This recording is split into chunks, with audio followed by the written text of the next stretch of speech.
السلام علیکم ورحمۃ اللہ وبرکاتہ۔ ناظرین و سامعین، استقبال ہے آپ کا ہمارے یوٹیوب چینل دیار تھانوی پر۔ ناظرین، آپ نے تھمبنیل پر جو سرخی پڑھی ہے وہ تو آپ نے غور سے پڑھ ہی لیا ہوگا، لیکن اس ویڈیو کو بھی آپ بغیر اسکیپ کیے ہوئے مکمل سنیں، تبھی مکمل بات آپ کے سمجھ میں آئے گی۔ ہم نے سرخی یہ لگائی ہے کہ ہندی آدمی اگر سعودی عرب میں قربانی کرے تو اس کی قربانی صحیح نہیں ہوگی،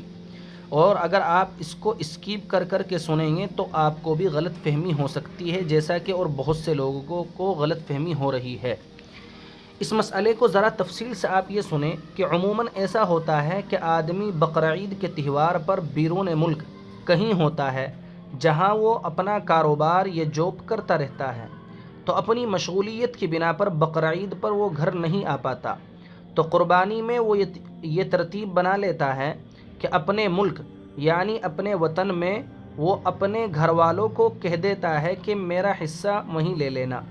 یا اس کی الٹی اور برعکس صورت کہ بعض مرتبہ اس کے گھر والے خود اس کو وکیل اور مکلف بنا دیتے ہیں کہ یہاں اپنے ملک میں یعنی گھر پر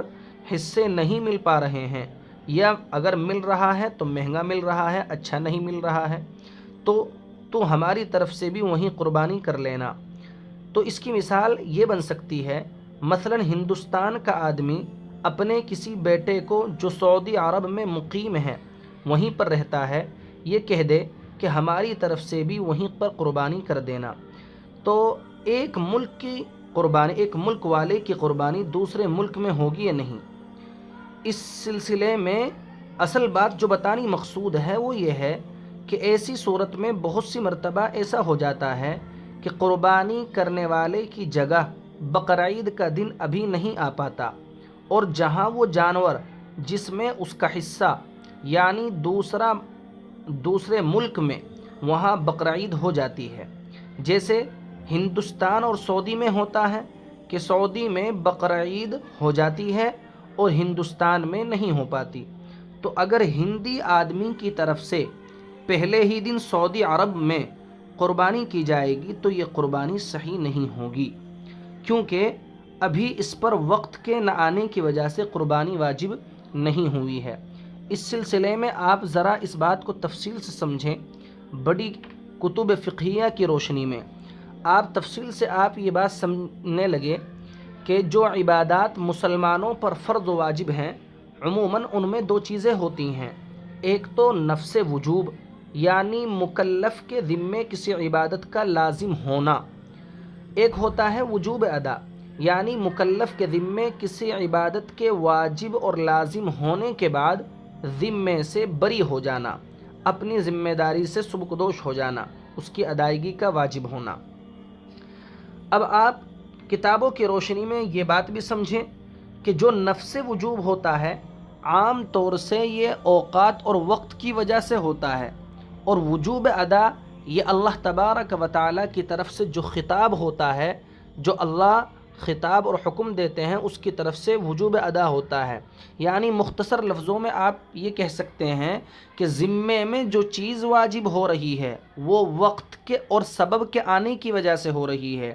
اور ہمارے اوپر اس کو بجا لانا اور اس کو ادا کرنے کی جو ذمہ داری ہو رہی ہے وہ اللہ کے حکم کی وجہ سے ہو رہی ہے۔ ایک فصول الحواشی لاصول الشاشی، اسی طریقے سے نور الانوار اور جتنی بھی اصول فقہ کی کتابیں ہیں یہ مسئلہ بڑی تفصیل کے ساتھ اس کے اندر لکھا ہوا ہے، مثلا اسی کے حاشیے میں ہے کہ فنفس الوجوب یثبت بالسبب،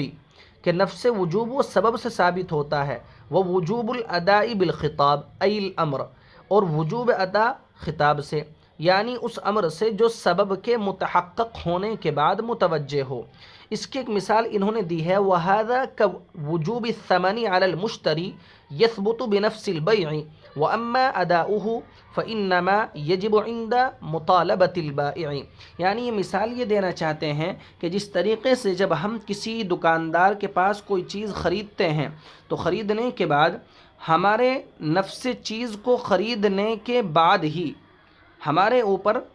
ثمن اور قیمت دینی واجب ہو جاتی ہے، لیکن ہم اپنی جیب سے اس وقت تک قیمت بائیں کو اور بیچنے والے کو نہیں دیتے جب تک کہ وہ ہم سے مطالبہ نہیں کرتا۔ اسی طریقے سے جس طریقے سے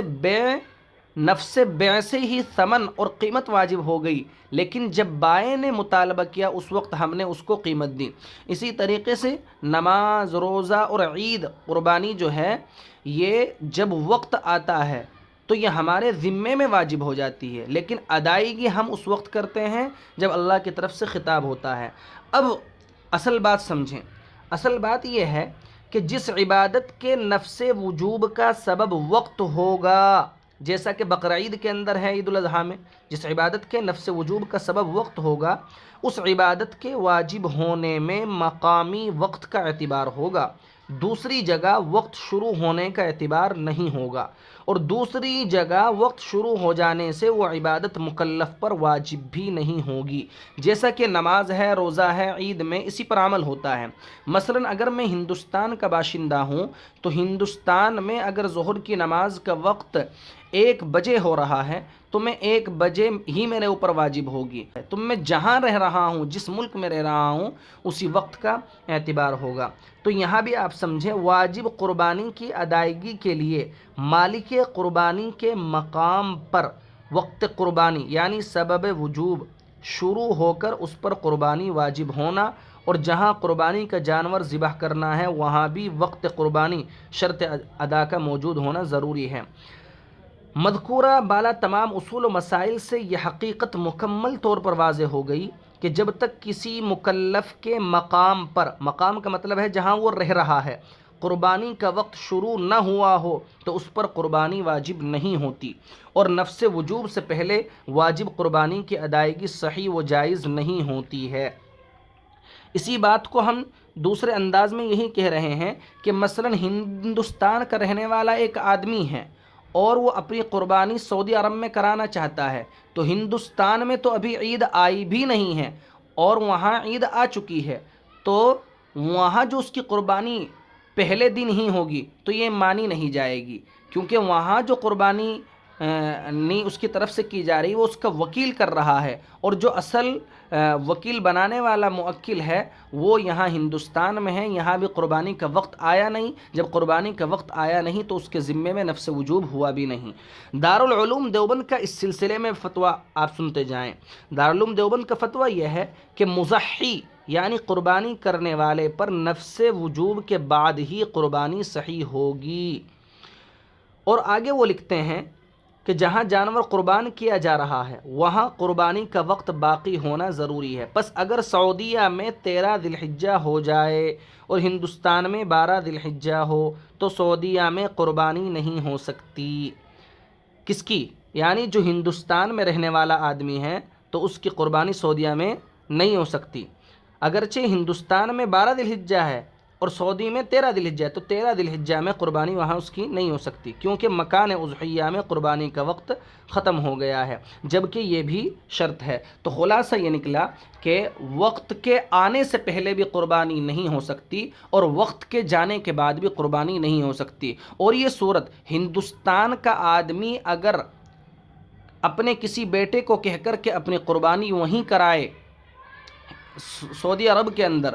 تو وہ اس وقت قربانی کر دے گا جب یہاں ہندوستان میں ابھی عید کی نماز کا وقت آیا بھی نہیں ہوگا، عید کے دن شروع بھی نہیں ہوئے ہوں گے، ایام نحر آئے بھی نہیں ہوں گے، اور تمام علماء نے یہ بات لکھی ہے کہ ایام نحر ہی وجوب کا سبب ہے، ایام نحر سے پہلے آپ قربانی نہیں کر سکتے۔ امید ہے کہ آپ کے یہ بات سمجھ میں آ گئی ہوگی۔ اللہ تبارک و تعالی ہمیں اس پر عمل کرنے کی توفیق عطا فرمائے، اور اس ویڈیو کو آپ زیادہ سے زیادہ شیئر کریں، سب تک اس ویڈیو کو پہنچائیں۔ اگر آپ اس کو اور مزید تحقیق کے ساتھ پڑھنا چاہتے ہیں تو فتاوی رحیمیہ میں جلد پنجم کے اندر آپ اس کو صفحہ نمبر 424 اور اسی طریقے سے 423 422 ان صفحات کے اندر مکمل تحقیق علماء نے بیان کی ہے اور بڑی بڑی کتابوں کا حوالہ دیا ہے۔ آپ فتاوی رحیمیہ کی جلد پنجم کے اندر آپ اس کو پڑھ سکتے ہیں۔ اللہ تبارک و تعالی ہمیں صحیح جہت عطا فرمائے، اور اگر آپ کو ہماری یہ ویڈیو اچھی لگے تو ہمارے چینل کو سبسکرائب ضرور کر کے رکھیں۔ شکریہ، جزاکم اللہ خیرا و احسن الجزاء۔